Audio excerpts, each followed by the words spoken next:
you're like really using this.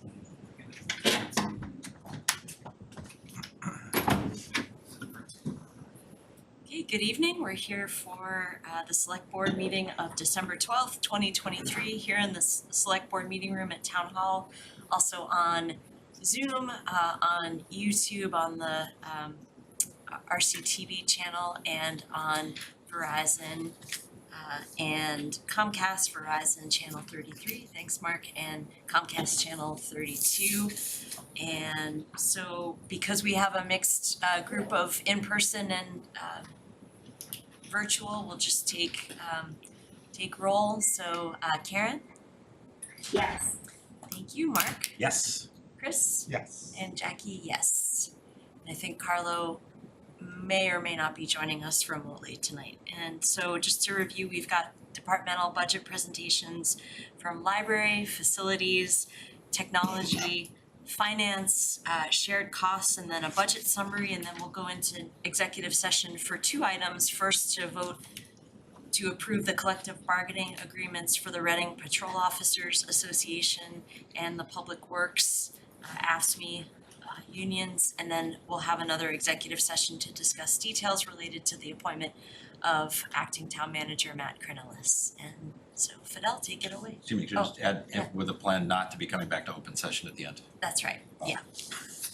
Thanks, Mark. Okay? Thank you very much. I don't have anything to really add. Amy? Okay.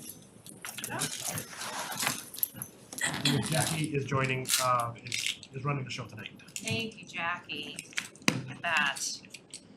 All right, we can kick it off with the next slide. Since I'm Amy Lannon, the Director of Reading Public Library, here presenting you with the level 1 requested budget. Next slide, Jackie. Thanks. Just to give you a little context and a reminder, we're still working on our FY21 to FY25 strategic plan. It's our last year in it. We're actually starting to work on our 26 to 30 strategic plan. Our operations and services are based around 3 areas of focus, which are customer convenience, community learning, and the library as a space and place.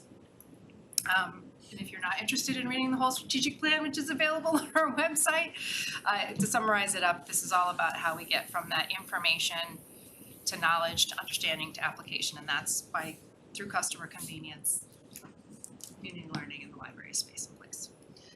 Next slide, please.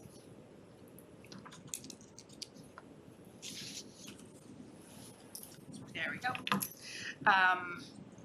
The strategic plan and our how we operate daily center on our core values, and our mission and vision. The core values are education, which is to help people reach their full potential. Equity, so that all people can participate justly and fully in all dimensions of their individual and community identities. Access, working to provide open access and reduce systemic barriers to education and services and resources. And then accountability, where individuals are responsible for their words and actions and take shared ownership for overcoming challenges, for celebrating successes, and ensuring we have a just community. So these are the core values that we work from. Next slide, please. Really interesting part is our FY25 budget request is an overall increase of 3.6%, or $2,181,150.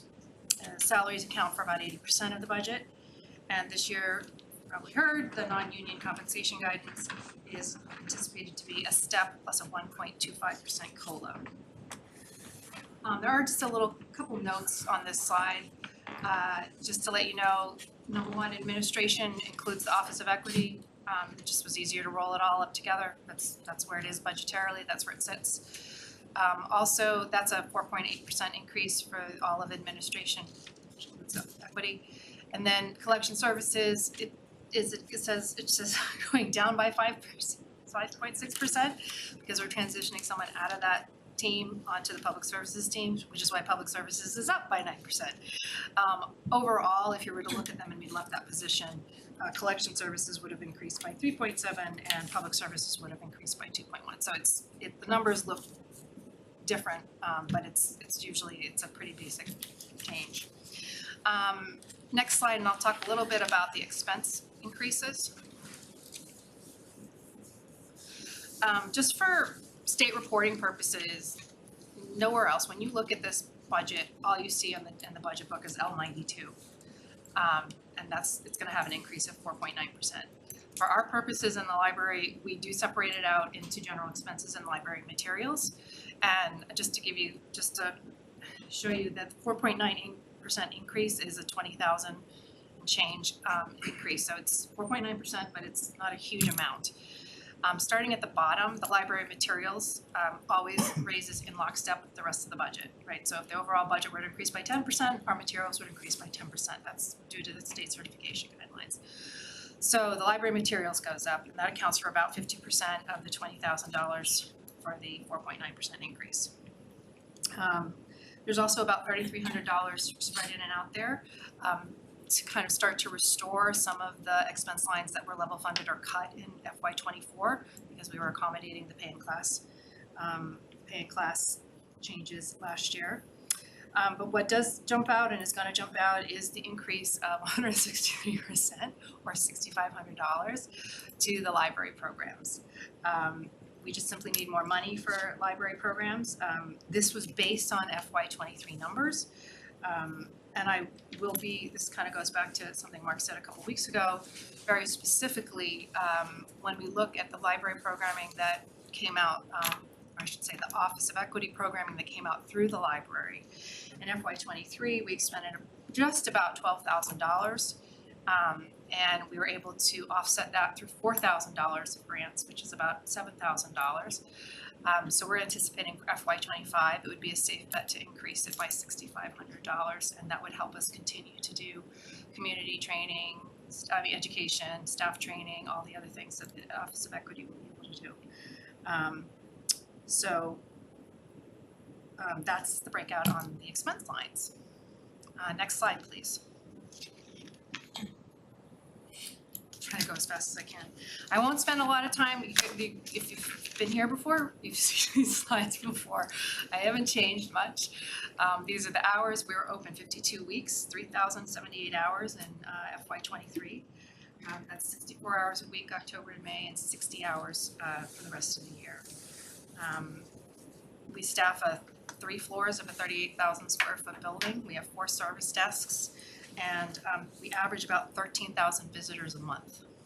And also in FY23, we had about 500 programs. And next slide, the rest of our services. That's just the building. And then if you continue on, we obviously have in-library services. Things that you could do right there are books, magazines, DVDs, library of things.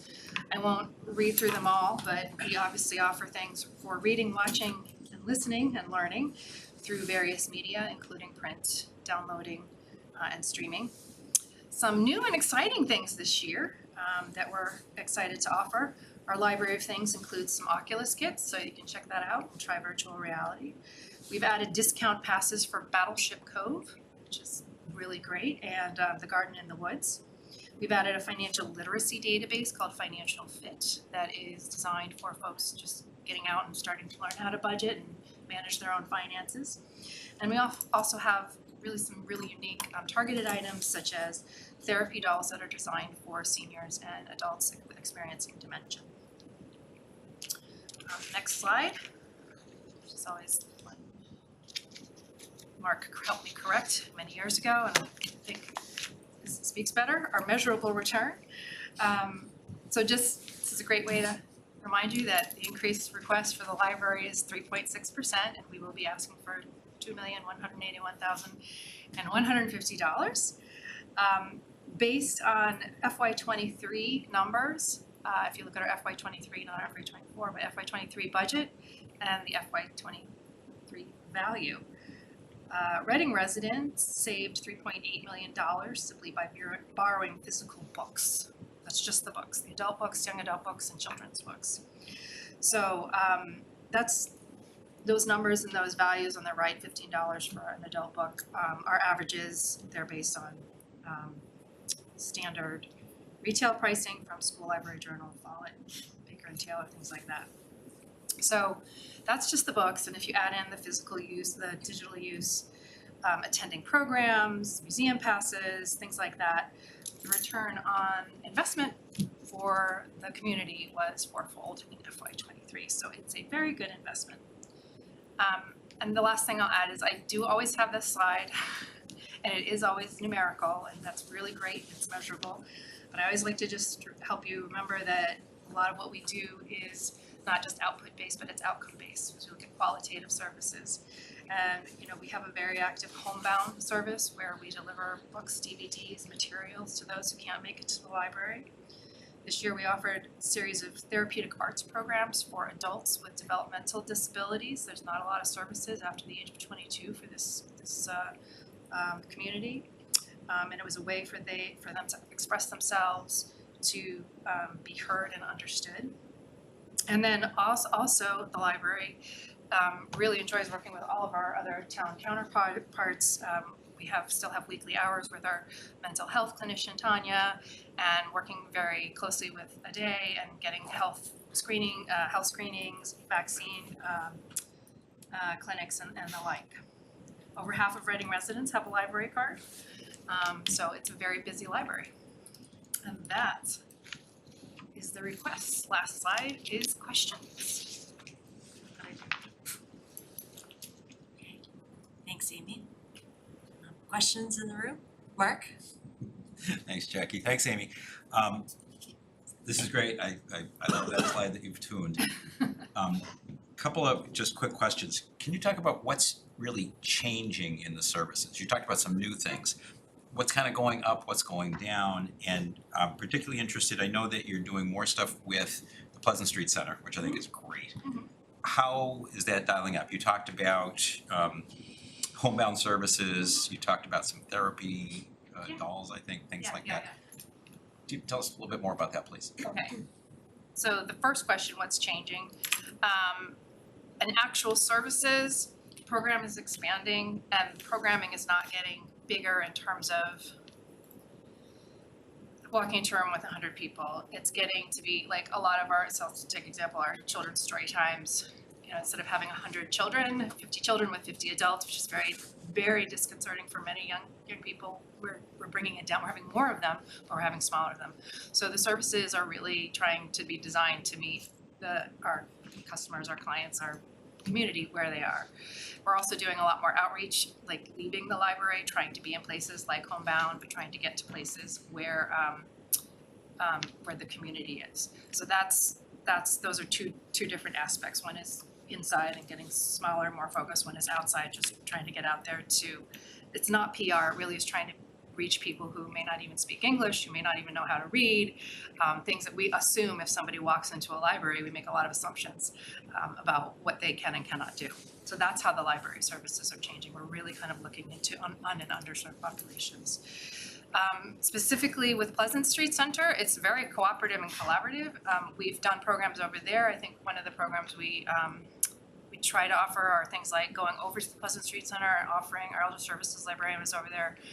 She was doing a program on Libby, like how to use your iPad or how to use your tablet. So that's getting out to the people that are there. So it's not just about bringing people to the library. That's collaborative, and the space is just the space, and it's as much as we can do. One of the things that we try to do is when we have our partners, I think Andrew McNichol has been over and he's done tabling at some of our events. And of course, they're using it for, I think actually maybe tonight, there's another community group meeting about MBTA communities or something. I think there's something going on tonight.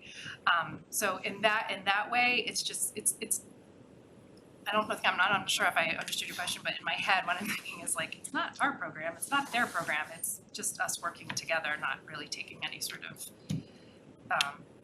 maybe that sounds a little too chaotic, but maybe you're looking for something more organized. It's really more responsive to what the needs are of the Pleasant Street Center than us saying, oh, I think the Pleasant Street Center should do this. Awesome. No, that sounds great. Two other quick questions related. One, you mentioned language services. I know that the schools are working with a lot more students who aren't. Yeah, we work very closely with the MLL department team. And so we actually have reception at the library where the community can come. We work very closely with that team. We've had deposit collections over at the school. We work very hard to try and get alternative materials and alternative languages for them. We do have the pocket translators, yep, we do have those. And, you know, one of the things is making accessibility, and so one of the big things is we're trying to constantly scan for is how can we make everything from our website to, we have someone who's gonna be reviewing a lot of our print collateral for visual impairments, things like that. So, we do what we can for those. And last piece, circulation in terms of e-materials Yep. versus physical. It goes up as the physical goes down. I think I have some numbers. In FY '23, there was 345,000 things. I'm sorry, there was over 500,000 things. 345,000 were physical circulation, 160,000 were digital transactions. So whether it was a download or a database search or something like that. So you're still 2/3 physical. It still is, and it's really hard. Some of these things that sometimes there's actually library literature out there. I don't know if you know that, but you know, there's library trade books or trade magazines. And if you read a lot, there is a lot of, you know, like, where is that going with physical print? Actually, there's a lot of stuff in front of the legislature now about how ebooks are licensed and paid for. And how do we be fair to publishers and authors? But one of the things, whether trends are going up or down, is Reading likes to read. It has always been that way. Of all the libraries in Noble per capita, Reading has always been the highest. It's not in number, because towns like cities like Salem have just simply a higher number, but per capita, the number of people who read something in Reading is very high. It's a very, very, which is why it's great to work at a library in Reading, so. Thank you. Thank you. Chris? Thanks, Jackie, and thanks, Amy. The question that I was asking everybody last week, it's the same thing. Do you foresee the library needing to hire any additional staffing in the next year or two, or? I think that would, I don't think, it's an interesting question. My recommendation would be that there be additional supplemental staff to focus on DEI. So yeah, I would say that at least 0.5, if not 1.5, would be a reasonable ask, just to help support those initiatives because they are townwide. Is it convenient to have that role in the library right now because we have an excellent support system? Yes, so that, you know, that in and of itself saves a little work, but we're working on, you know, getting part-time temporary help for this position because it's just, there's a lot of logistics and things to take care of, so. Yeah, that was my follow-up question, as I noticed that a position was posted like a week or two ago for Yep. part-time assistant or something. It's a temporary, seasonal, very part-time, no, not to exceed a certain number of hours, yeah. So that's not factored into FY '24 or '25 or anything? And then on slide. Oh, just so you know, Chris, hopefully, we're hoping, if we do this correctly, we could kind of turn it into one of those internship opportunities where the college actually sends a student and actually pays them themselves. That's ideally what we would work for. But we have to create a program that ends up being, you know, creditable and things like that. So that's what our goal is with that. Yeah, that would be something to look at. It's always good to get someone for free-ish, sort of, Yeah. so. That's the goal. So then on slide 8, I guess it's one back. So there's a clear difference between adult and children's book Yep. borrowed compared to young adult. Is there any reason why it's that significant? Children's books always count for, like, or children's materials almost always account for 50% of any library's usage. And mostly that's because if you go back and check out a book, you'll check out 1, maybe 2. You go with your kids, you'll check out 15. Mhm. So statistically, and as for young adults, it's just one of these audience, kind of like, you know, like with large print, which is rolled into adult. It doesn't necessarily get as much use, but the folks that are reading it really, really need it for either the content or in the case of large print for the format. And then on the adult, young adult, and children's programs attended, it seems as if the value is kind of low compared to everything else for the most part. I think that's because there were 1,829 adults that attended programs and we used a $15 ticket price. So is it to go to, you know, those are somewhat massaged numbers, absolutely. I don't know how much it costs to take a young child out now, but I was assuming, if you wanna take a child out, $7 isn't too bad of a. I think it's like $100. Well, I was just gonna say, like, I don't get a babysitter, It's you know, kinda- but it's just, If you go in the movies, it Yeah, costs yeah, that to yeah, get no. there. I mean, obviously, the whole point of what we do is not to monetize it, that's the thing this is why this is such a hard thing for me to fill out, because we're not monetizing it. Our whole point of existence is to offer completely free services. This is useful in some aspects, but it's not, it doesn't tell a whole picture Yeah, by any because stretch of the imagination. if I was looking at something, the first ones to go would be the lower ones, which happen to be all of those, which would get rid of all in-person programming. Right, exactly, so that's why we don't look at those quantitative numbers in that way. We have to look at our qualitative data, which is if you have 4 people that attend a program, is it worth the program? Well, if there is a veterans program on writing resumes and 4 veterans go and even just one of them leaves saying, I really feel like I could apply for a job now, that is an outcome. The quantitative, is it 4 people, is that worth it? I don't know, but if you look at the qualitative outcome of having one person have an impact on their life, that is something. It's very difficult to measure qualitative data. And then you mentioned 13,000 people visit the library every month. On average, yeah. Is that up over the last couple of years? Well, it's definitely up over the last year or two. I would say it's not quite to pre-pandemic. Part of that is, I think, because we're doing less of those huge programs, right? So first thing pandemic did was like, okay, we're not doing any programs with more than so many people. But a lot of times we would have programs that were much larger and they were aimed at larger audiences on purpose. That is not something that we're doing now. So I wouldn't expect it to go up too much for programming, plus we're also doing more programming off-site, but I think it's still good. And that, that does go up and down based on the season. You have a really snowy February, it's gonna go way down. So summertime is probably the busiest. Thank you much. Thank you. Karen, any questions? Yes, thank you, Jackie. Great presentation. I was just wondering if we could have a quick update on the status of the landscape project that folks are thinking about, or Sure. I think it would be great to have additional programming space, but I haven't heard much from the group lately. Yeah, so I just put out a survey. If you get our newsletter, you'll see the survey there. It's available. If you go to our website and you look under About, there's something called the Library Landscape Project, and you can get to the survey there. That webpage also has a slight history about what Karen is speaking, which if you're not familiar, in 2023, the trustees created an ad hoc library landscape committee to look at mostly the school street side of the building to see how, we used it a lot during COVID, so how, is there a way we could optimize it? We didn't really do much with it when the building opened. So the committee worked together and eventually, and thanks to Fidel and Andrew McNichol and Ben Cares and Joe and Jane and everybody else, we ended up partnering with Activitas to do a feasibility conceptual design, right? It's like kind of like they did with Birch Meadow. It's like this is the dream. It's not saying it's gonna get done. It's not in the final plans.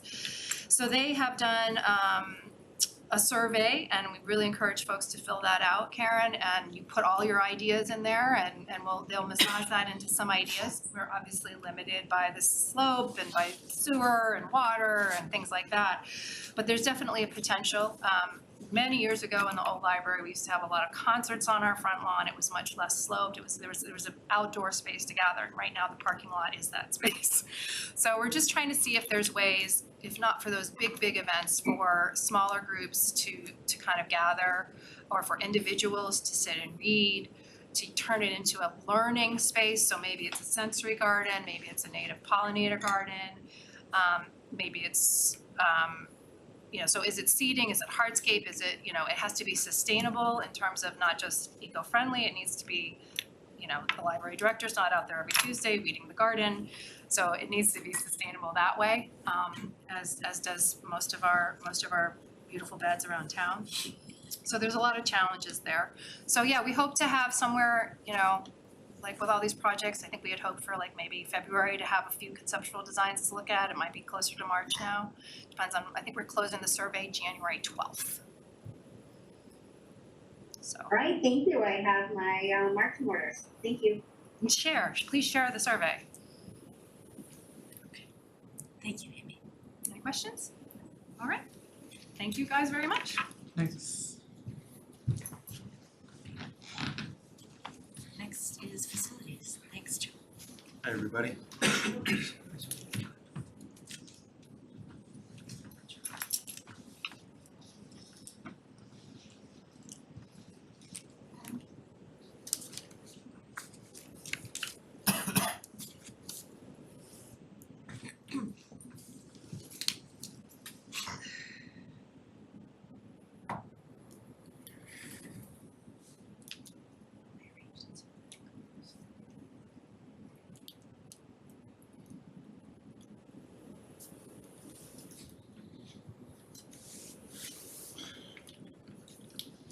Thanks, Jack. Thank you, everybody. Tonight we're gonna talk about the requested FY '25 facilities budget. Next slide. This is just a quick outline of some of the things we're gonna be talking about tonight. I'll run through them fairly quickly. Of course, if there's any questions at the end, we'll have plenty of time. Next slide. This first slide right here is our wage slide for the core facilities portion of the budget, which is up 4.9%. It represents increases for non-union, which is steps and COLA, and then negotiated licensed maintenance staff, which is COLA and collective bargaining, which is up to a total of 4.9%. We're not adding any new people this year. We're not requesting any new ads. It's the same staffing as the last several years. We have 3 of us in the office, myself, the assistant director, and an admin, and then we have 4 maintenance technicians in the core facilities side. 3 of them are licensed electrician, a licensed plumber, a licensed carpenter, and a skilled carpenter. And then in another budget slide that we're gonna look at, we have 4 town custodians, and we'll get into how that all works together. Next slide, please. So this slide right here is gonna show you an overall increase in expenses of 9.6%. If you look at the core energy expenses are up 11.8%.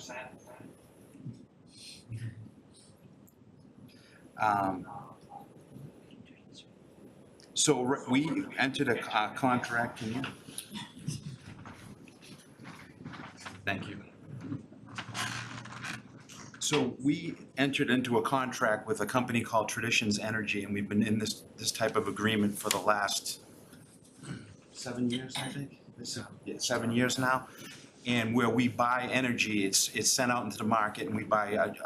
They bid out what we use for consumption, and we buy our energy from them, and they deliver the natural gas. They're the supplier, and then the maintenance and the upkeep of all the infrastructure is through National Grid. Right now, we're at a rate of $4.62 per decatherm. In June, that's gonna go up to $6.62. It's a big increase. And that, just to keep in mind, the core energy expenses includes water, natural gas, and electricity. But just to keep it in perspective, there are other municipalities out there, Fidel will tell you, that are paying upwards of $11 to $12 per decatherm. So if we were paying that decatherm charge of around $10 to $11, we're saving around $200,000 a year by being in this contract, which is a great thing for Reading. So that's why you're seeing an 11.8% increase in expenses. Core maintenance and repairs are up 7.2%, and that is representing contracts that are coming up for rebid, roofing and glass repair and replacement. And the cost associated with buying those materials is going up, as well as the wages. If you go down to HVAC expenses, that's up 7.7%, and that represents coming off into a new going into a new contract potentially, and then an increase in the hourly rate. It's all prevailing wage that we pay when we do work on our buildings. So that's why there's an increase right there. The remaining expense lines have been level funded. and the total expense budget is up 9.6%. Next slide, please. So this is the other part of the facilities budget. This is the town facilities budget. This is made up of 4 custodians that handle the cleaning of the town buildings, as well as outsourced contract cleaning for 4 buildings, as well as the cleaning supplies and chemicals that we use to clean the buildings.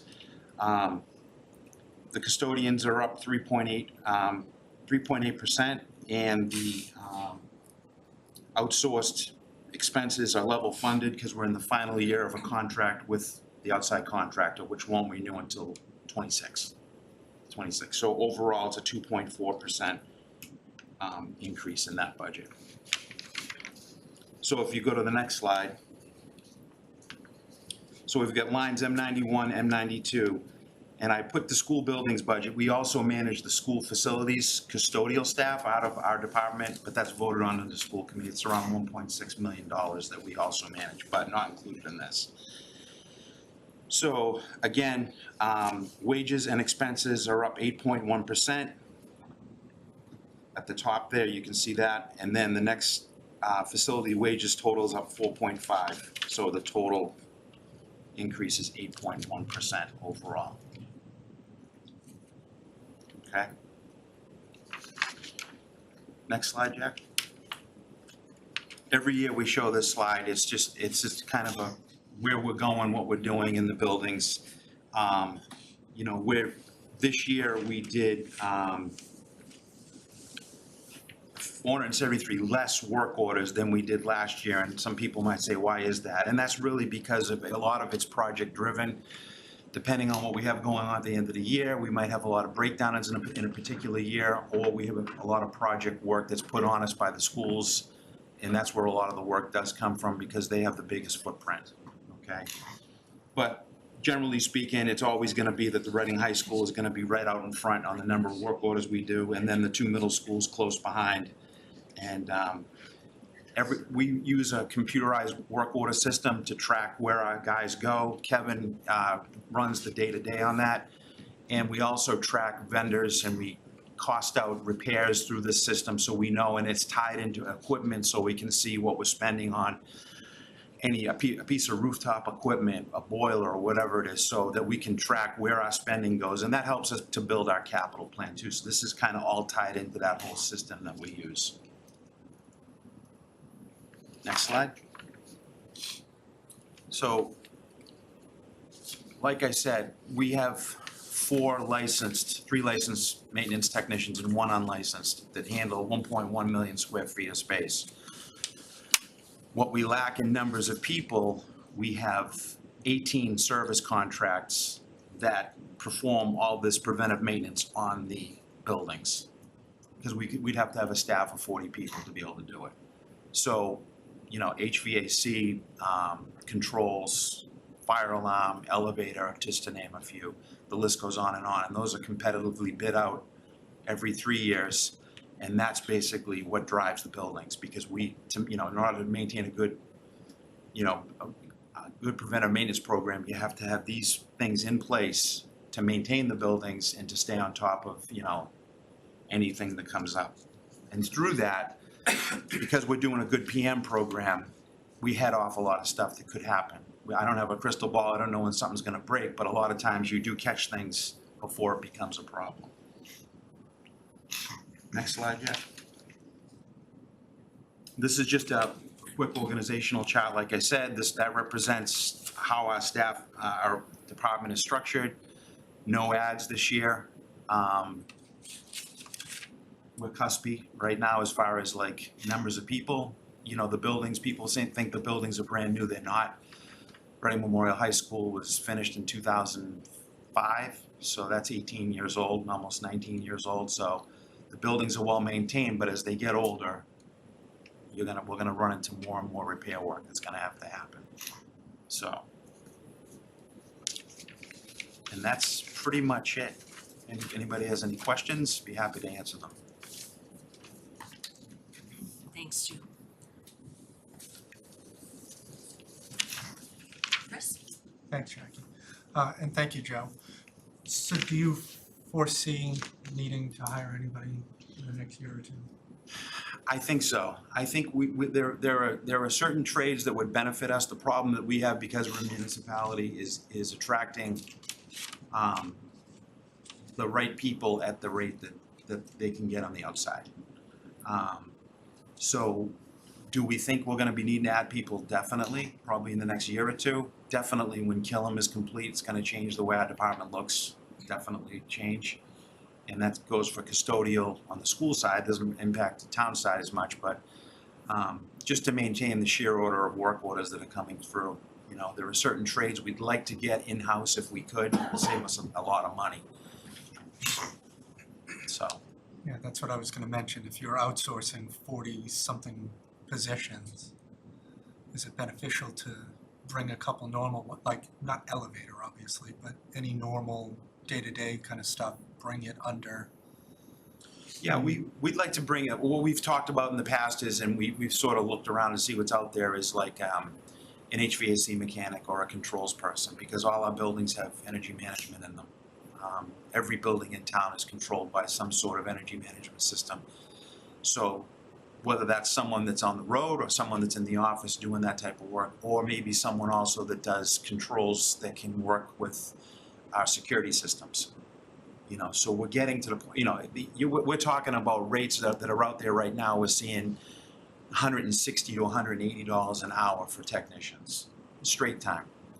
Put you up over $200 and something an hour on overtime. So, but again, it's trying to attract the right people.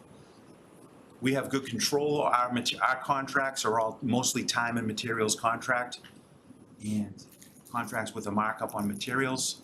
So we control when we want people to come in, we fix stuff, and we monitor them by having them come into the office, sign in, sign back out again with a work order, and everything is matched, you know. So we do have good control over that, and it'd be great to have somebody in-house, but can we get it for the rate that they're paying in the private sector? It's the big question. And how long are we in that favorable gas contract for? 3 years. It's 3 years. It's a 3-year contract.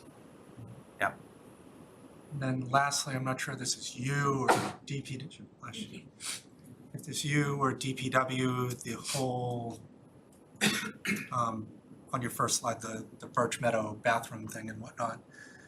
I know there's been an issue with the rain lately where everything got flooded over there. Is that you or DPW? Like, who would the maintenance be under? Because obviously it just got done, so it's. So the building itself is gonna be, we didn't add anything into this budget because we just don't know as far as like what we're gonna need. We'll know better by the end of 1 year. We're gonna use our in-house custodial staff to do the cleaning in there once a day. We have the 4 guys we have on the town side. We'll supplement that with some cleaning on the weekends by the outside cleaning contractor, okay? But as far as maintaining the physical plan of the building, like the plumbing, there's not much in the building really, but as far as maintaining the plumbing and, you know, any door hardware or whatever, that's gonna be us, but the grounds all around the building are Public Works. So I guess. Yeah, I know there was a post on Facebook about the with the rain that occurred yesterday, essentially the puddling in the walkways. That's on the architect and the contractor, so they are reviewing that at the moment, and are going to see what can be done.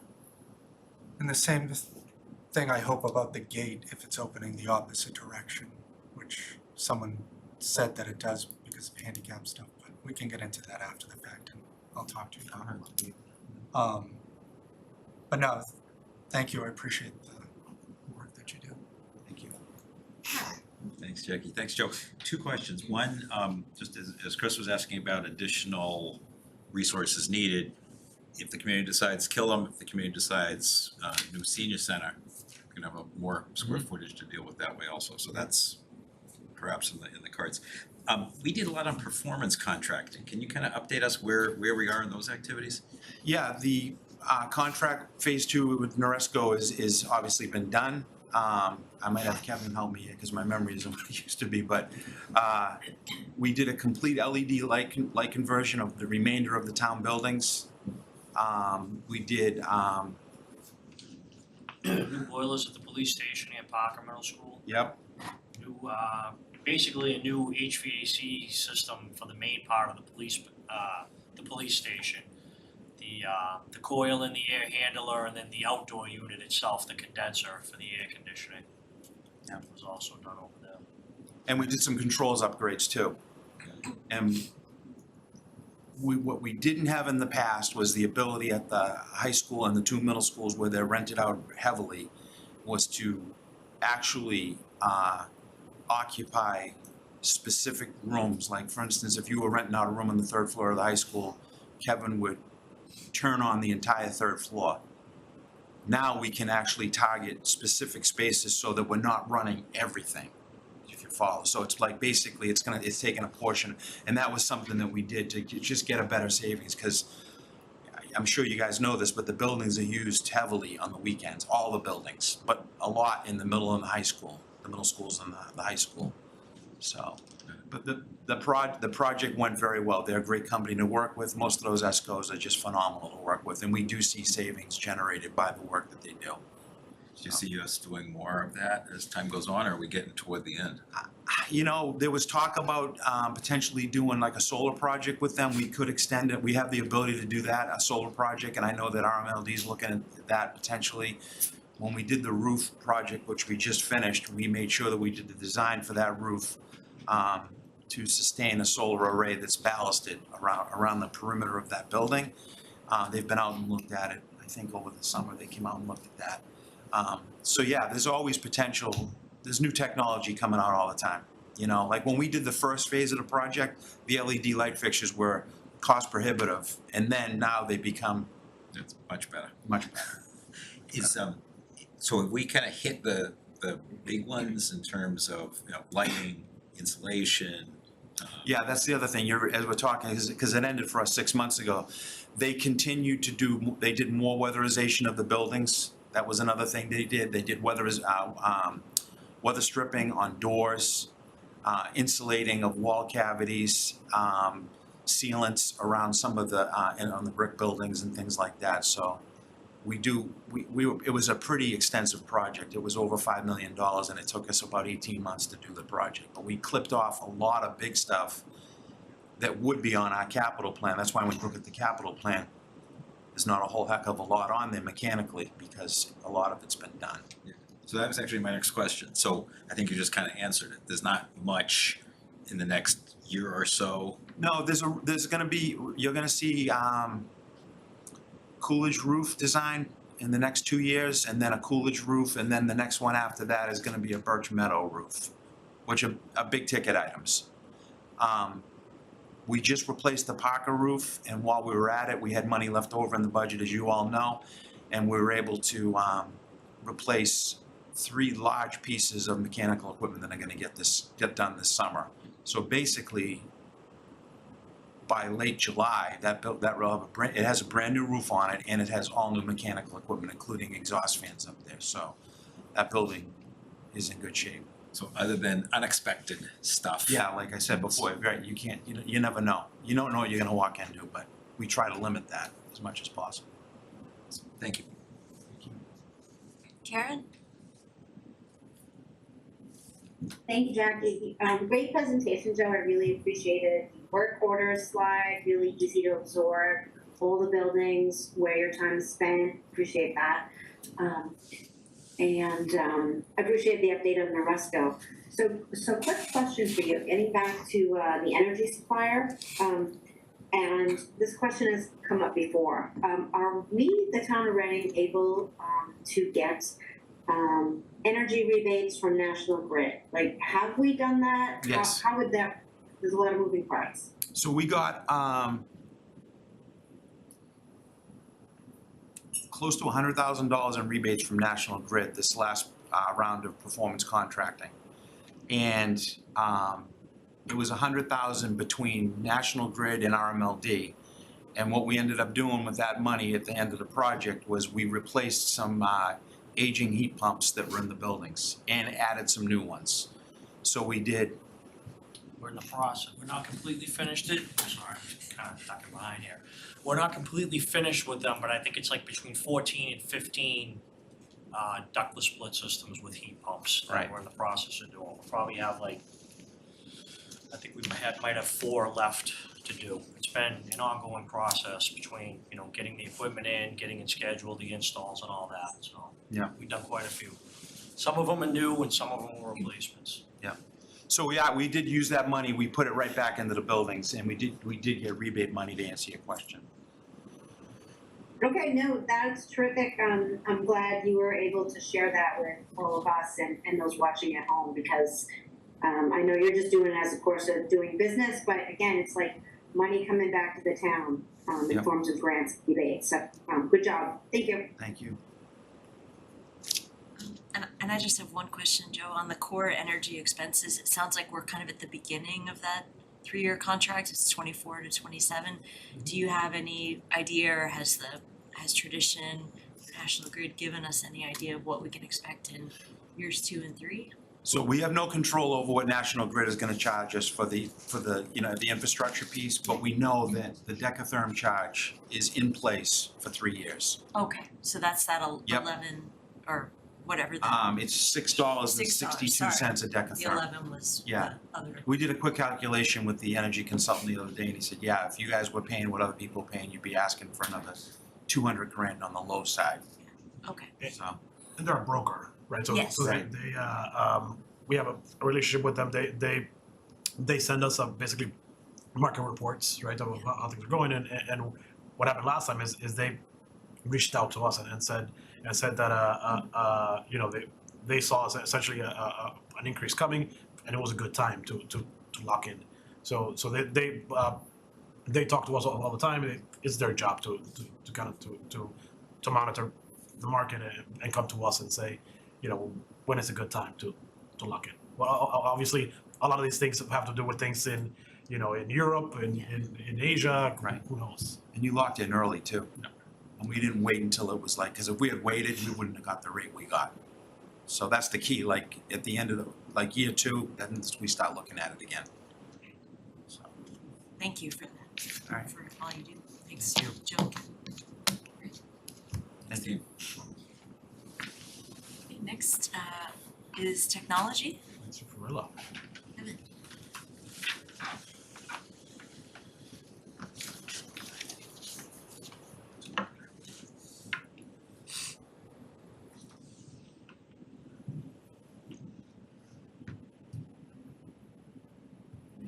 Well, thank you for having me here tonight. I'm Kevin Farilla. I'm the Chief Technology Officer for the town, and I'm here to present the Technology Department's FY25 Level 1 budget. Next slide. So if you've heard me give one of these presentations before, this slide is pretty familiar because this is the same, it doesn't change. Technology Department is responsible for providing and maintaining the necessary computing and telecommunications infrastructure and systems that the various town departments use in a secure and thoughtful manner. Additionally, the department administers a geographic information system and provides the town's departments, boards, committees, and commissions with custom maps and analysis. How we do this is by working with employees from across all of the town's departments to select and implement solutions that achieve their goals and then ensure that these systems are functioning properly and efficiently. And we also work with the employees in the departments to help them utilize these systems and resolve issues that arise during their use. This is probably typical and familiar to everyone with an IT department. What makes our department unique is the departments that we support. The way that police and fire and DPW interact with these systems is much different than the way that the town hall offices use these systems and interact with them, and much different than the library or the Pleasant Street Center, who offer technology resources to their patrons. So it's unique in that fashion, and probably the part of the job that I like the most. The variety of customers that we support, and then our achievements are really what their achievements are. And so I guess I'd like to take partial credit for all of the achievements you've heard all the other departments list. I don't know if they'd agree with that, but if it involved computers, it's probably the benefit of going on last or close to the end. You can always say or else. Yeah, just take credit for everybody else. This is our team. We're fully staffed right now, which up until a month ago, if you had asked us if we were fully staffed during the last couple of years, it would be difficult to find a big window where we were. But that's thankfully not the case now. We're fully staffed. This group represents what you'll see on the salary budget, and everybody on this team fills a critical role, and that's why it's very difficult when we are not fully staffed to keep up, because we don't have a lot of overlap. So when we're down a person, it's felt, and it does impede our progress a little. So I'm very thankful and I'm very fortunate to be working with the group that you see here. A lot of people say this is the best team in town. I don't say that, but a lot of people are saying that. So Jackie, next slide. And before I leave off on staffing, and not to steal your question, Chris, but as far as staffing level is concerned, we are a new department as of July, and we're still trying to find our way. One thing that I see as a potential need in the future is some sort of administrative help. Right now, we're leveraging Jackie and Caitlin in the town manager's office, but I would guess it's just a matter of time before they get tired of having to support us, but it's still an unknown right now. I take on a lot of what a typical administrative staff person would be doing as far as purchasing. But so far, Jackie and Caitlin have been very helpful and very tolerant of us, but it's one of those unknowns as far as staffing level is concerned. But we are fully staffed and very happy for it. This next slide is the services that we provide to the customers. There's two types of services. The services that everything runs on top of that nobody really cares about except for technology, unless it goes down. Then the network is very much cared about. And then the services that are directly interacted with by residents or staff members. Those are much more visible. What we see here, although very generic, captures what our expense budget is representing. And I'll get into more detail later, but in real general terms, that's it. Jackie, next slide. And so I'm going to zip through 3 slides here, and it's not to hide anything, it's just the third slide is going to summarize everything. This is our current fiscal year for expenses and salaries. Next slide, Jackie. And then this is what we're asking for in FY25. And next slide, Jackie.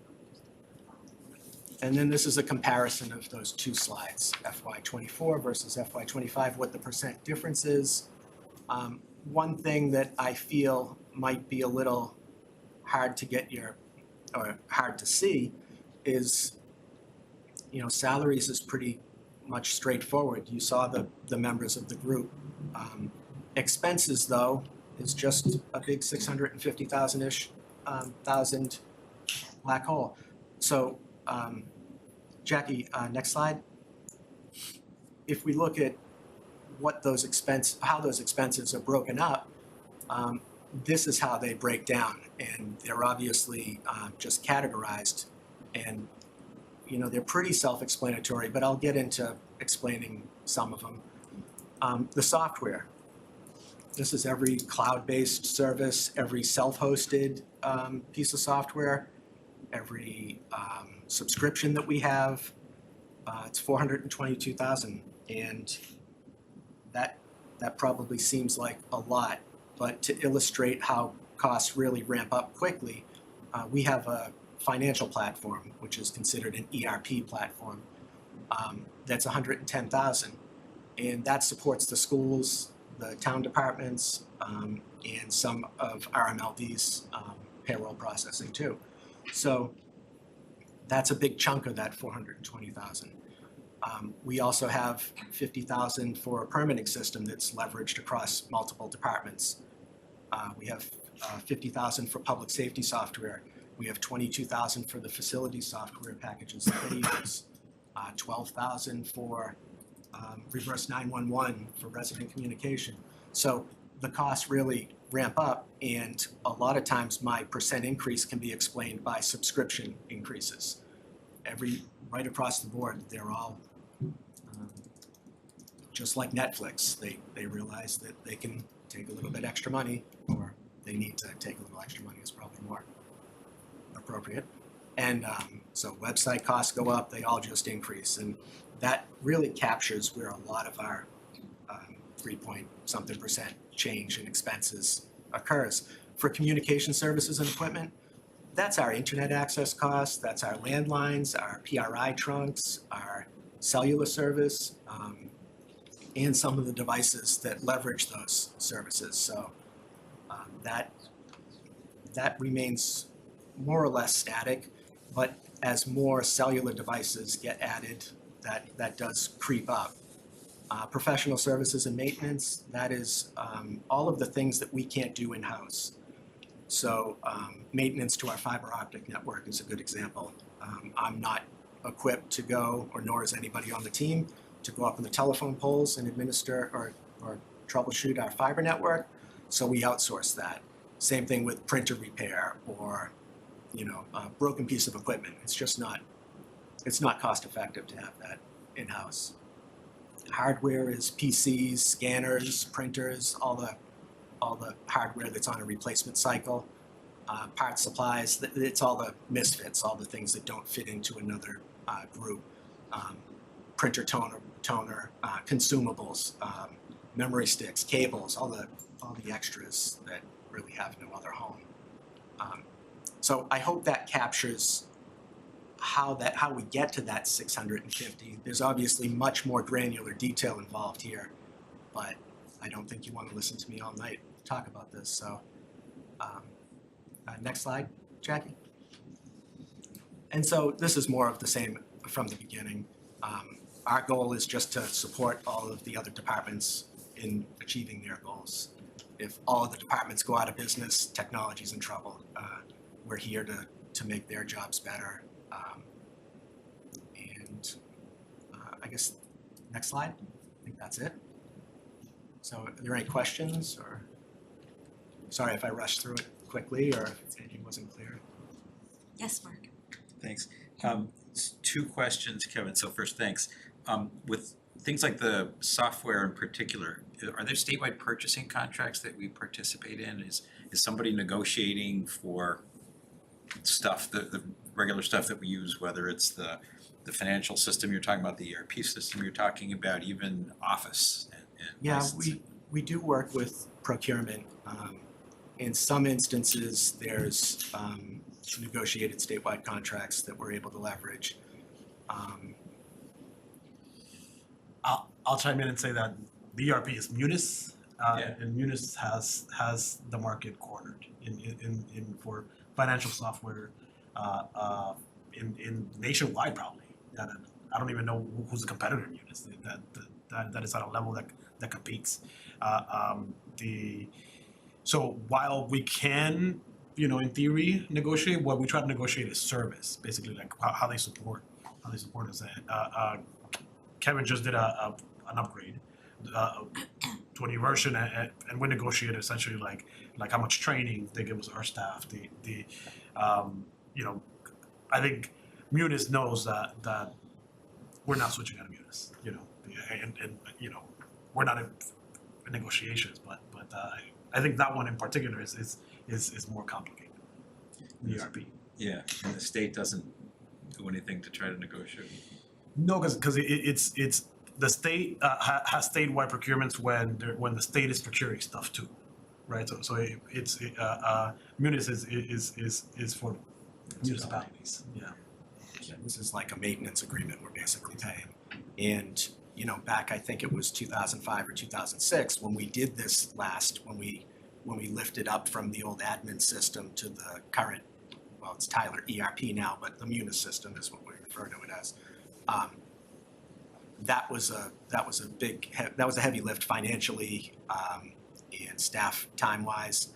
I'm not saying that Tyler Technologies is aware of that, but they know that if we're looking to move, it's not a trivial cost. It would be millions for that change. And I think it was at the time too. We were on a pretty antiquated system at the time. It was a command line. You're just sitting there looking at a flashing cursor, was the financial system that when I started that we had. So this is a nice change, but has its own challenges. My second question is about sound. The plans for this room, the plans for the Pleasant Street Center, operations at the library, is that under technology? Are you guiding all of those? What's the status? Okay, so it's a little interesting. It's not just technology. For this room, for instance, we have RCTV, we have Zoom calls, and we have in-room amplification. The video portion is real straightforward. The audio portion is incredibly problematic. If we were to solve it from technology standpoint, we are most likely introducing challenges or trouble for RCTV. And we did have a vendor engaged probably a little under a year ago. And it's an expensive challenge, and one that doesn't have money sitting there waiting for it. Yeah, and the issue is feedback essentially, right? From the system that Kevin would install and the system that RCTV is operating. Basically, they're two separate systems. And so we've engaged with a company over at the library we're talking with right now. It's really a digital signal processing unit that takes this audio input and then is able to send it to the appropriate outputs and make sure that there's no feedback. And we're in the process where we've been given a proposal at the library for the community room there. It's very similar to this room in that it has RCTV, in-room amplification needs, and hybrid meeting, like video conferencing. So we're hopeful to leverage what we do there and just come through this location. As far as the Pleasant Street Center is concerned, Chris and Jenna we've been speaking with, and the same company we're reaching out to ask them to give us a proposal for that space. And again, it's not just technology. In that instance, I think it would be Pleasant Street Center money, wouldn't be technology money. And but we're helping sort of negotiate the transaction because some of it's outside of their area of expertise and some of it's out of our area of expertise too. So it sounds like this is expense, not capital. So my next question is going to be, is it in the budget? So the one for Pleasant Street Center, I think we were going to use $25,000 from ARPA funds. True. Yeah. Library? I think the library. Library, we're just in the process of finding out what the cost is, and The library would fund it. yeah, we want it there. There's parts that overlap though, so if I could certainly see technology funding part of it. We're just at the part where we're seeing the pricing, and the first prices, the initial quote was pretty steep, so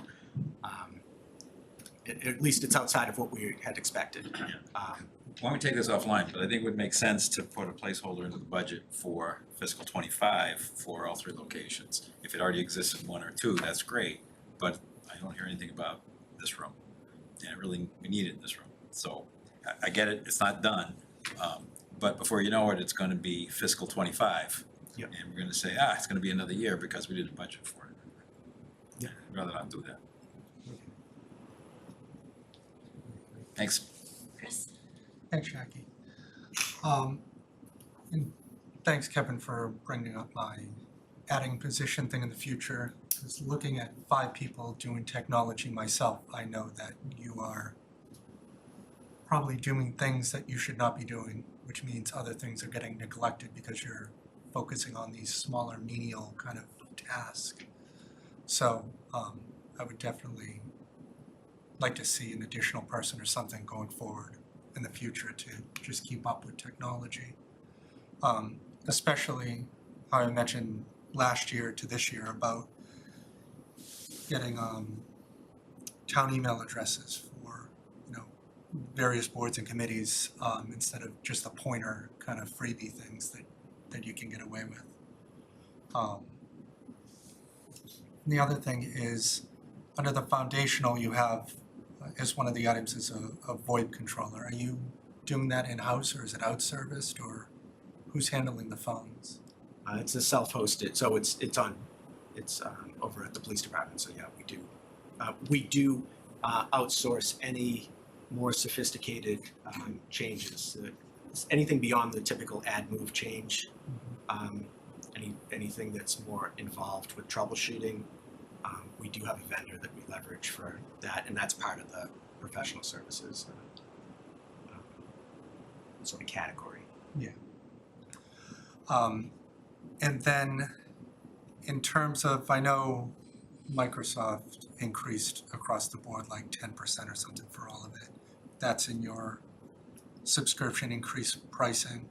Yeah. Did it hit the government side as well, or? It did, yeah. I don't recall that it was 10%, but It's it like did go up. some absurd, yeah. Yeah, we did lock into a pricing arrangement that spans 3 years.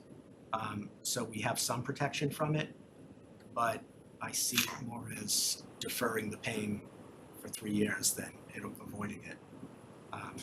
And to adjust, we just adjusted the G3 versus G1 licenses, comparable to the E3, E1 licenses, it's just government.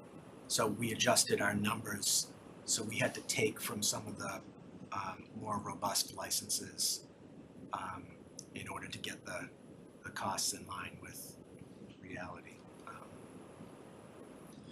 And I think last year you were on Zoom, right, for this presentation? I was across the hall. Yes. I liked it over there better, but not because I dislike anybody. sound of the room. No, I just had all of my information in front of me. I only bring it up because I said that you should get a new monitor. And have you since last year? I Or? guess I got rid of that monitor, but I didn't really replace it with anything. It's good to see. Thank you for your time. Thank you. Karen, any questions for Kevin? Yes, thank you, Jackie. Thank you, Kevin, very much. I would like to add to Mark's point about a tentative budget line item for sound.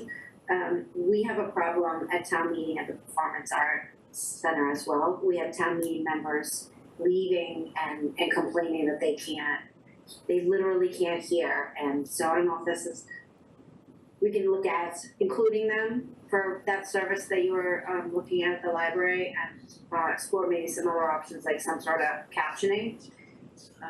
But my questions, so I am seeing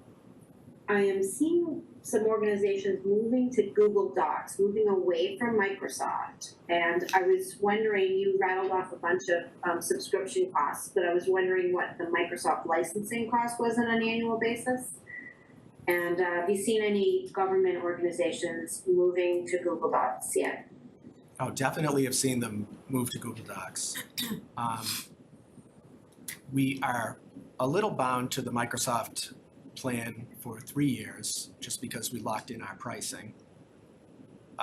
We, off the top of my head, I want to say it's about 60-ish thousand that represents the Microsoft licensing. And that covers a few hundred employees for hosted Exchange, so Exchange Online. And then those 2 separate licensing levels that I mentioned. The G1 licenses, which really just give the user email box, some cloud storage, We added on some security services, so that wouldn't be what was sacrificed by knocking the license level down. And then the remainder for really department heads, division heads, and some other staff members that just require it at a G3 level. So there's a lot that comes with, half of them, the G3, are Microsoft 365, which comes with a suite of products that you don't want me to rattle off right now. And then the other half, or the other licenses, are Office 365 G1, which is just the email and cloud storage, OneDrive. And then just to circle back to your original statement about the PAC, we have another challenge there because it's school department, and I don't know where the line's drawn. We are talking with the vendor for the Pleasant Street Center beyond in-room amplification and more assisted listening devices. And there's an ideal solution that requires them to embed it in the floor. I believe it's called a T-loop system, but that allows somebody with hearing impaired to come in and be able to, it would cater to them, and so it's not anything that is adjusted within the room. How about, I'm gonna put you on the spot a little bit. Reading.gov, what's the status of that, and how wrapped up in that is, how intertwined with Microsoft Outlook is that, or are they completely unrelated? Yeah, no, it's very related. So readingma.gov is something we own. It's actually set up right now. Nobody would know that because we're not taking mail transactions other than a couple of the test mailboxes, but it's up and functional. Circling back to our staffing level, besides setting it up and being positioned to migrate, it was tough without being fully staffed. We're in a good position right now, and I've said this before, but my hope is that in January that effort is our priority. The hard work has really been done. The tedious running around job is what is before us. Okay, thank you, appreciate it. Can I follow up on something? Sure. So back to Karen, I thought when you were talking about town meeting, you're talking beyond real hearing assistance. You were talking about the fact that if you're in that room, you can't hear, period. Whether your hearing is perfect or not. It's really bad. And I know that every year it's a challenge. I know that Andy spends a lot of time trying to get it, but we don't have it. So I don't know who owns that, or maybe that's a discussion that should take place. It's horrible. Yeah, I'm not certain if school technology owns it. I just don't know off the top of my head. My opinion would be to probably contact the superintendent. And because the equipment that's in there is used by the high school and also by rentals. So it's really under, a lot of the repairs are paid for through the use of school property, the rentals account. All right, and to maintain like the lights and the audio and stuff like that in there. Julian's staff does help us with Kevin Gerstner working on that. But I think it is a larger discussion to have with Tom to talk about that, because it's used for town meeting and a lot of other things over there. I mean, it's not to, Absolutely. Magic list. Absolutely. yeah, it's not to say that it can't happen. It's just to illustrate that it's a little bit more complicated with different groups involved. Similar to this room, similar to the library. And so it should happen. It's just Yeah, no, I'm with you, and it's interesting, but sound is turning out to be a big issue, and it's a growing issue, and as our community ages, it's gonna be an even bigger issue. So starting to think about it now, I think makes great sense. In holistically, not pointing it at you, but holistically, the town needs to make some decisions on this pretty soon. Or else it's gonna be, everything is gonna be, well, next fiscal year we'll talk about it, and 18 months are gone. 18 more months. no, definitely agree. Thank you. Thank you. Thank you, and my only more of a comment than a question is, And actually to segue from the town meeting discussion, I expect that as town meeting reviews MBTA communities, we may have occasion to need some GIS or mapping resources at town meeting to think about how the boundaries of the MBTA communities district is drawn. I know a number of us have started to meet with the planning department about that. And so hopefully, and I had mentioned to Andrew and Mary that it would be good to plan ahead for especially April as we're introducing the MBTA community zoning changes, to be able to have on-site some mapping resources to understand how the boundaries are drawn and how the changes in the inputs could change the boundaries. So it's just more of a flag than anything else that's coming.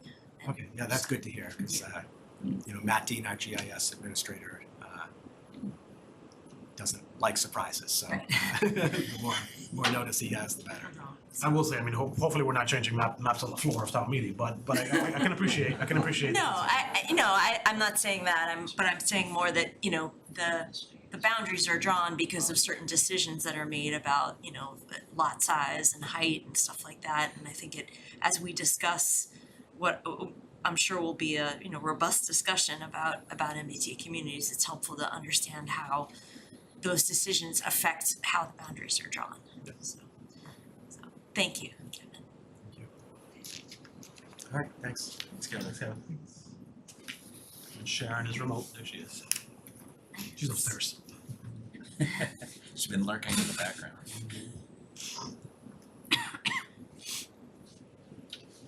Can you see my screen? Yes. Awesome, wonderful. Good evening, everyone. I'm going to start with the finance budget, and then we'll go into a shared cost presentation. So we'll go through finance, then stop for questions, and then I'll go through shared costs. Oh, and of course, it gives me the wrong screen. I can't switch, yeah. Switch display center. There we go. Sorry about that. So this is our org chart for the finance department. You can see that the employees within the department are in pink, and we have 3 divisions: general finance, which is made up of treasury and collections, accounting, and assessing. And we also show all the boards that we do work for. The ones in dark blue we meet with regularly, and the ones in like a light gray, those are we do work with them, but we don't meet with them regularly. The finance department has 11.93 FTEs, 5.43 in general finance, 4 in accounting, and 2.5 in assessing. These are the key responsibilities for general finance. We do the biweekly payroll for about 1,200 employees, cash management and reconciliation, state and federal reporting, including unemployment reporting, debt issuance and debt management, quarterly property tax billing for the 9,388 properties we have, as well as the utility billing quarterly for those properties. We manage the tax title, and the collector's office processes about 128,000 payments a year. In assessing, the key responsibilities there is valuation of the real and personal property, field review, data collection, and maintaining property information, administering the statutory exemption programs, and then they also do the motor vehicle excise billing for about 23,000 bills a year. They do the abatements for motor vehicle and property tax, and they maintain the property records. They also do the tax classification hearings for the select board and the general public, and they advertise and administer the senior tax relief program. The accounting department's key responsibilities have to do with invoice payments. We do have about 26,500 payments that we process and issue payment on each year. And we also do monthly budget reporting to our department heads, budget oversight and support, munis support and security settings. That's essentially making sure that people only have access to what they need. Tax recap to set the tax rate, free cash calculation, Schedule A reporting, financial analysis and reporting to managers, and any information needed for the auditors, and obviously compile audit requests. finance budget summary here, we have a 3.9% increase. You can see that accounting is going up 3.2% and assessing 3.5, general finance 4.4 for a total of 3.9 overall. The salaries for finance are going up 4.2%. All of the employees within the finance department are non-union employees, so they're receiving a 1.25% COLA plus a step. The steps range from 2.35% for non-management staff to 2.5% for management level staff. So the only real changes here are, you can see general finance is a little bit higher. There's an increase included in there for our assistant CFO treasurer. So when I took on the CFO role, she had to take on the backing of that role of doing the budget and all of that. And so that provides an increase to compensate for those additional responsibilities. In addition, and it doesn't show much of a difference to what we actually are allowed to have for increase, we are looking to have 2 other positions regraded, but they're still within the 4% that we're allowed for the operating budget. It was just more for long-term growth, because since we did the pay and class study and I took on the CFO role, my assistant town accountant and our assistant treasurer, we have been delegating more down. So their roles have changed. So we just want to have those recognized in their job descriptions and then be graded appropriately, but they're still within the 4% range that we were looking to aim for. The finance expense budget is very unexciting, only going up 2.1%. The biggest and most noteworthy thing that's within this budget is our regional assessor, who is an employee for Wakefield. The contract with Wakefield is going up about 5.1%. So we have some reductions, some small reductions in some of our expense line items. You can see that it's only going up 3.5% due to the level funding of most expense line items and a few reductions. Other than that, there's really not much that's noteworthy within our expense line items. Any questions?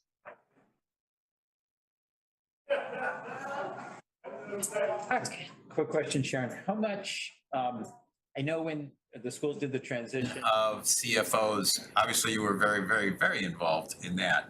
How much involvement do you have still on the school side? And I guess same question on RMLD side. Are you saying with the new person that's over there as the finance director? on the school Yes. side? Yes, I meet with him every, I'd say every other week now. Every Wednesday, we meet for at least an hour to go over his questions, because there really isn't another finance person over on the school side that could really help transition a new person, especially somebody who has never worked at this level. I think he worked more college than, municipal schools. So he's not certified yet, so he definitely needs more guidance than, say, somebody like Susan, who came in very experienced. And so we've been working together, and it's been a great relationship. As usual, our school and town relationship is very, very positive.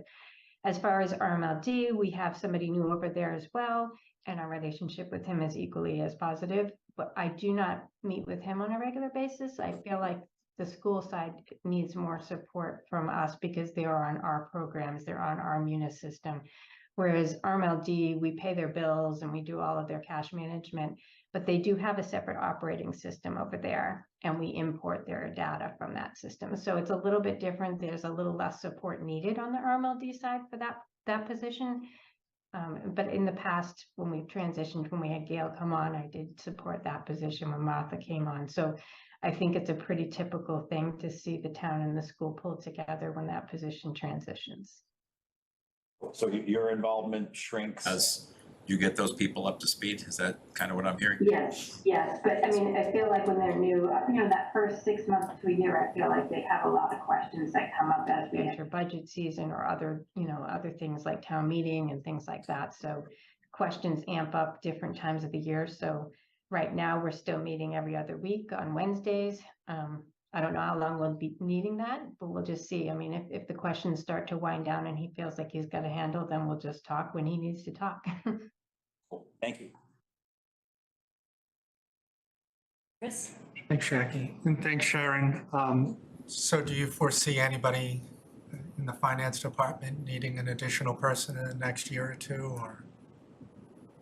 We're a very small team, so we could always use more staff, but I don't foresee us being able to afford any additional staff, so what we do is we try and cross-train the best we can and help each other.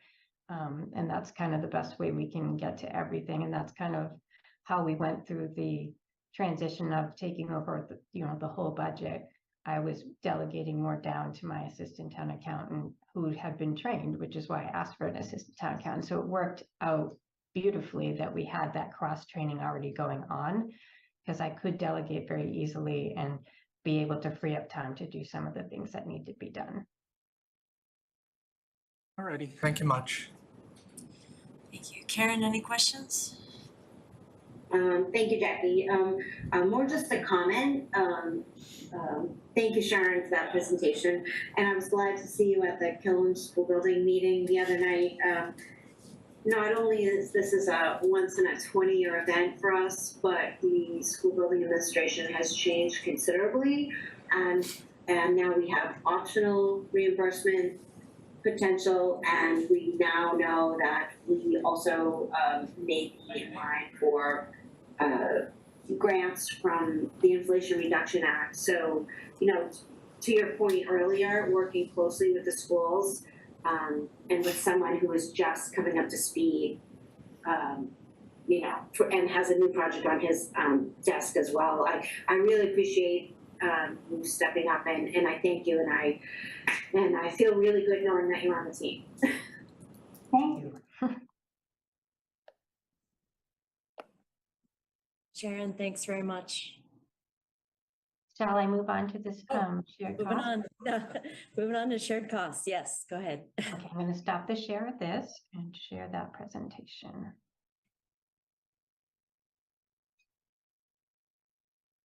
Okay. You're seeing the presentation screen, correct? For shared costs. Yes. Okay. So this is the shared cost for the town, and it's going up 2.4%, which is kind of deceiving. So I'll go over each line item and we'll talk about why that's kind of a deceiving number. So the benefits is going up 8.1%. Capital and debt, this is the last year we're planning to do fiscal 25 at 5.5%. We usually do 5% of our overall budget for debt and capital. This is one additional year that we've asked to add because of inflation and the cost to do a lot of this capital work. So we are doing one more year at 5.5 and using 700,000 extra of free cash, so it doesn't detract away from the operating budgets. Capital is up 3.3% and debt is down 20.6%. And that's kind of the area where the deceivingness comes. That reduction is due to the paying off of excluded debt. So when excluded debt is paid off, then you don't get the revenue that comes along with it.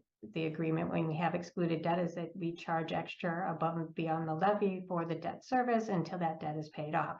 So it kind of looks like we've got a reduction, but it's not a reduction that can help us pay any of the additional increases. So that's why I say it's a little deceptive.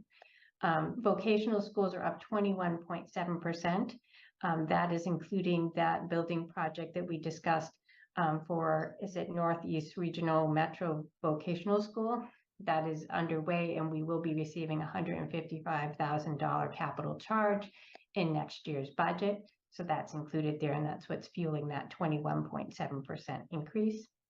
And then we have FinCom at level funding. So it's 2.4%, but really if you took that excluded debt out of the equation, this would be more like a 7.6% shared cost increase, which is high historically for us. So here's the employee and retiree benefits, which is up 8.1%. The heavy hitter here is in retirement. Pension assessments up 16.8%. So I'm on the retirement board, and back in June, every 2 years we have evaluation and we adopt a funding schedule. And in order to stay on task with being fully funded by 2031 and improve our discount rate from 7% to 6.75, we had to go up by 8.3%. So when the actuary presented this and the retirement board accepted it, I increased our pension assessment by 8.3%, but she doesn't give us at that time the breakout between the funds because we break it out between water, sewer, stormwater, and general fund. And so it was a rude awakening to get fairly recently that the general fund was disproportionately impacted. So I had to ask the question, why is the general fund up 16.8, not just the 8.3 we talked about? And we had several things that were working out of our favor since the last valuation. One of which was we had three disability retirements since the last valuation. Those usually generate losses that we have to fund. There was also some people that retired earlier than they had assumed, like prior to age 60. They also had noted that their assumptions for pay increases were a little low. We had our pay in class study, so there were some people that exceeded that expected rate of increase, which is somewhat on the low side, which is what ours are typically. And then fewer people died than they assumed. So it was one of those surprises that I had to adjust for later. So this number is higher than what it was when I presented back at Financial Forum. So in order to capture the additional cost, I had to change some of my revenue projections and add to our projection for interest income, which we were very conservative on projecting anyway. So we were able to absorb it in, but it's a lesson learned to get that breakout by fund sooner rather than later, because even though I had it in there at the rate that we had voted, the general fund was more impacted than other funds. So that's something to note. Medicare up 2%.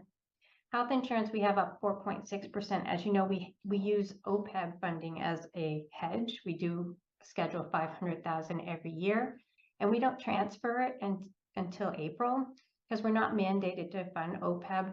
If there's a shortfall with health insurance, we can use some of that money and transfer less to OPEB if needed. And so in this tight budget, we opted to keep it at a fairly low percentage because historically we have been receiving lower than the average for increases for health insurance. But Maya is warning that we are going to start to see bigger increases. So this might be the year that we start to see it. So if that's the case, we might see for the first time us actually use that hedge with OPEB. Typically what you see is that we have savings in health insurance and we'll put more in OPEB than what we have planned. But it could go the other way for the first time since I've been here. We'll see. But we do have very low, our demographic. I think you can recall that we had done a couple years back a post-65 program to get more people into Medicare so that we didn't have as many people on our Blue Cross Blue Shield regular plan that were over 65. So our demographic grouping in the Blue Cross Blue Shield, which is the more expensive plan, is pretty young grouping. So it may still yield us lower than the average compared to our peers. Workers' comp 2.6% increase, indemnification 3.7%, and unemployment oddly was up 60%. And so I'm using that as the most prior actuals and hope that it won't continue on that path. But it's not a very big increase. We're going from 75,000 to 120, but it was definitely noticeable increase percentage-wise. This is our proposed capital spending at $3,035,000, a 3.5% increase, and I've noted all the things that we're planning to do with that capital. Some of the bigger items are the $400,000 for the computer-aided dispatch for public safety. We have a highway sander truck planned at $240,000, a blower unit for our loader for public works at $250,000. In Birch Meadow, we have parking lots, sidewalks, and walkways at $215,000. We've increased our contribution for capital to $100,000 for field, playground, and court improvements. I think we used to do more like $25,000, so this is a larger increase. $100,000 for rock wall repairs, sidewalk, curb, and pedestrian safety. We always do about $100,000. $100,000 for skim coating, crack seal, patch. And then we do have $600,000 for the paving of Lowell Street, and then our normal $425,000 for regular road paving.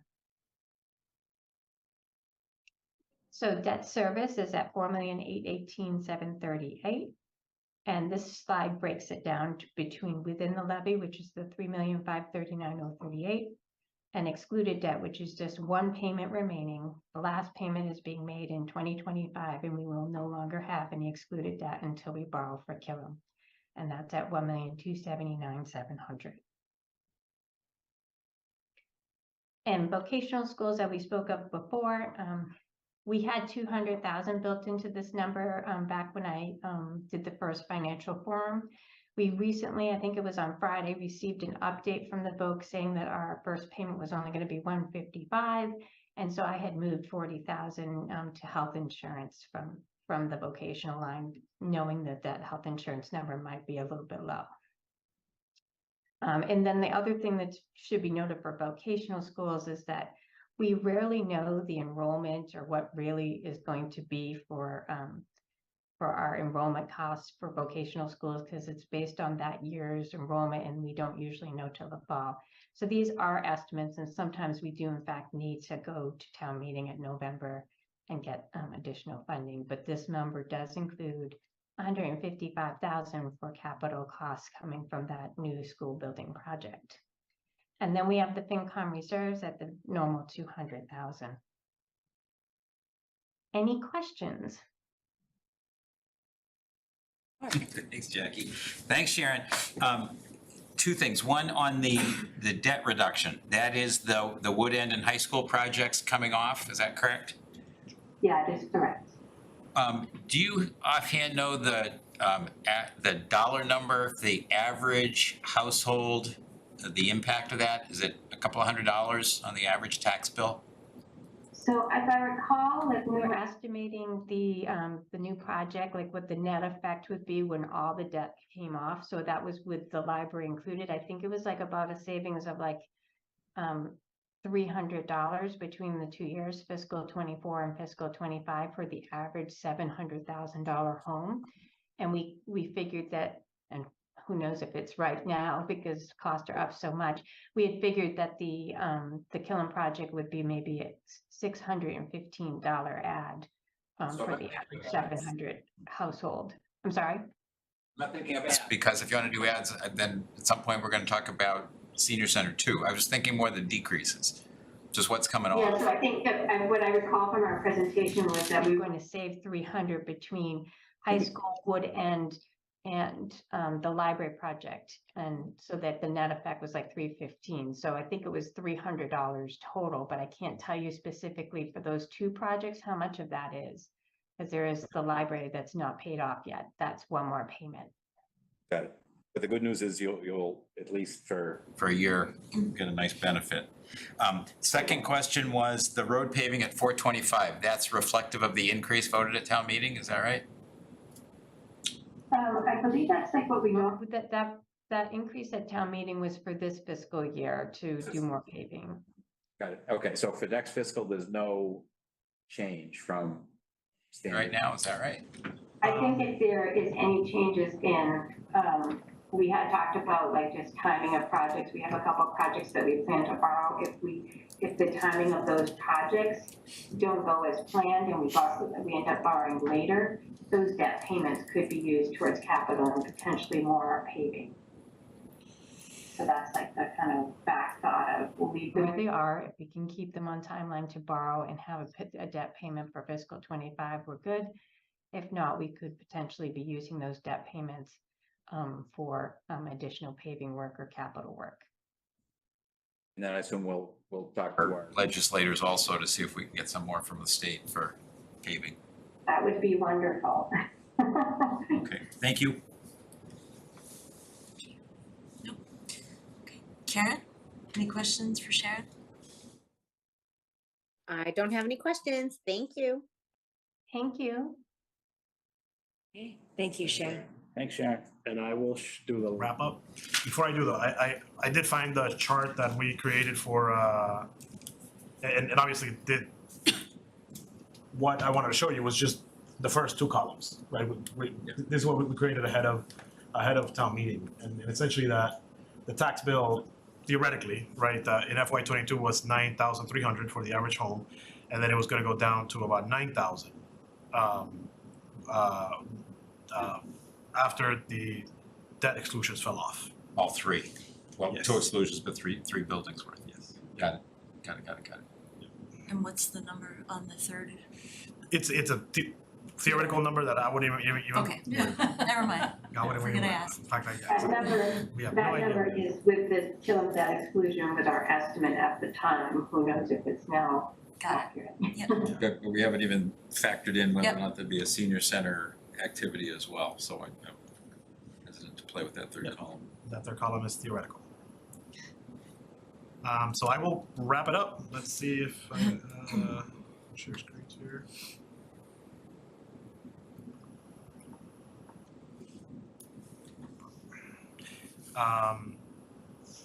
So the Sharon has been working very hard with department heads to wrap up the budget.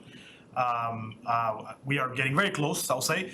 The obviously, I assume the select board has you know, some wishes, like for example, what I heard today, which is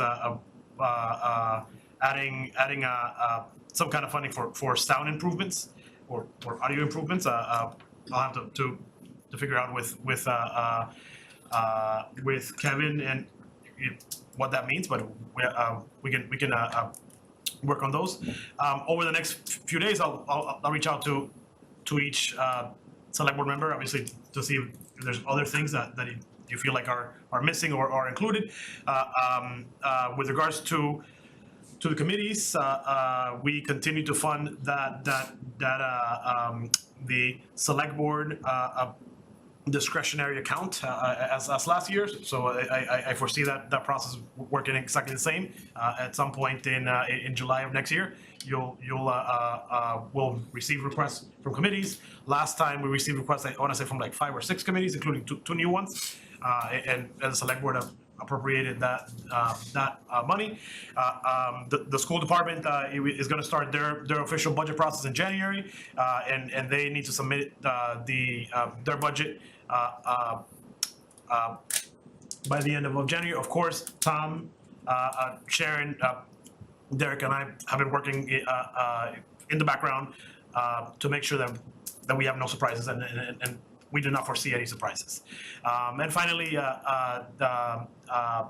FinCom must receive the budget by the end of February. I am happy to report that the budget book is probably 95% done at this point, and it's all thanks to Sharon and Jackie, who have been really cranking hard. And the goal, of course, is for the new or interim town manager at that point to present, obviously along with Sharon, in March of 2024, the budget. With enterprise funds, it's essentially water and sewer rates, right? So we have hired the same consultant that helped us last year to begin the work on water and sewer rates. There's obviously two things that I heard from the board anyways, that we wanted to look into. I'll say one is a potential senior water and sewer rate discount. And then obviously we heard in town meeting how to deal with multifamily buildings now that we have implemented the tiered rates. Those two things we are discussing with the consultant. Chris Cole and Jen Kinsella, but Chris Cole has really taken this on as his main project. There's always two things that we kind of put as an unknown, which is what the MWRA is going to charge us. A large portion of those two budgets are related to the MWRA, and obviously last year we talked about how dry the summer was, right, and how that really boosted our revenues. I expect the opposite to happen this year. That revenues are probably down because of how wet of a summer it was. But it's too soon yet to come to that determination. And finally, the select board has held hearings. I think last year we started in probably March, and ultimately voted on the tiers on the rates in June. But obviously this will be a conversation that the select board will take on in the new year. That's it.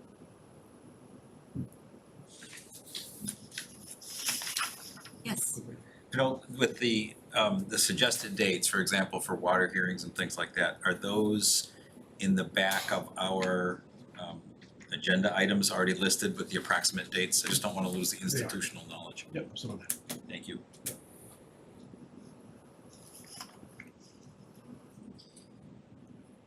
Chris? Thanks, Jackie. And thanks, Fidel, for that. Not really a question, but just a comment, since it's your last select board meeting. I just wanted to thank you for your time here and, I know it was cut short, but you're moving on to somewhere you probably were supposed to be. But, I appreciated your time and dedication to Reading here for the last 3 years. It doesn't go unnoticed. I know you've implemented and put things in place that the next town manager, is gonna be able to pick up on. And that's pretty much it. I really appreciate your time here, and thank you.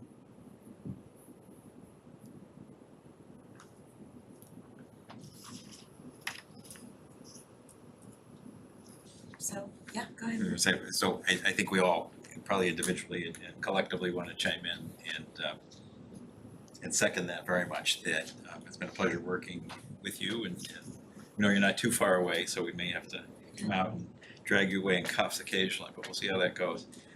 But thanks, it's been really good. We really appreciate it and very happy that Matt is ready to step in for the interim here so that we can keep things running smoothly for the next few months. Our process is very engaged in terms of seeking a new town manager, and hopefully have an initial meeting coming up in another week.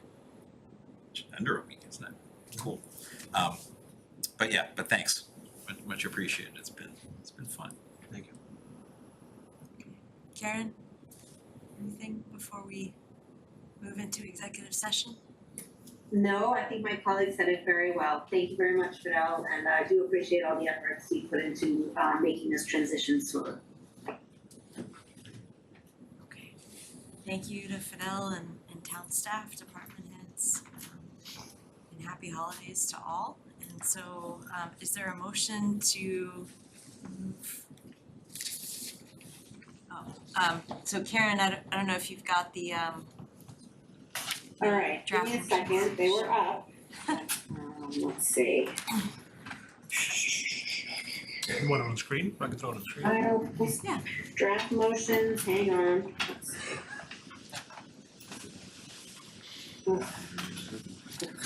I'll throw it on the screen. Okay. I do have one. For the executive session. Yes. Move that the board go into executive session, including staff members Fidel Maltez, David Clark, Matt Canales, Sharon Engstrom, Sean Donahue, and Jackie Vardy to discuss strategy with respect to collective bargaining and approved contracts for the Reading Patrol Officers Association, MassCop, Local 191A, AFL-CIO, followed by an executive session to discuss details related to the appointment of acting town manager, interim acting town manager. Further, the chair declares that an open meeting could have a detrimental effect on the bargaining position of the body, and the board will not reconvene in open session. Second. Okay, thanks Karen, thanks Mark, and we'll do a roll call vote. Karen, Yes. Mark, Yes. Chris, Yes. Jackie, yes, and so we're adjourned to, or moving into executive session.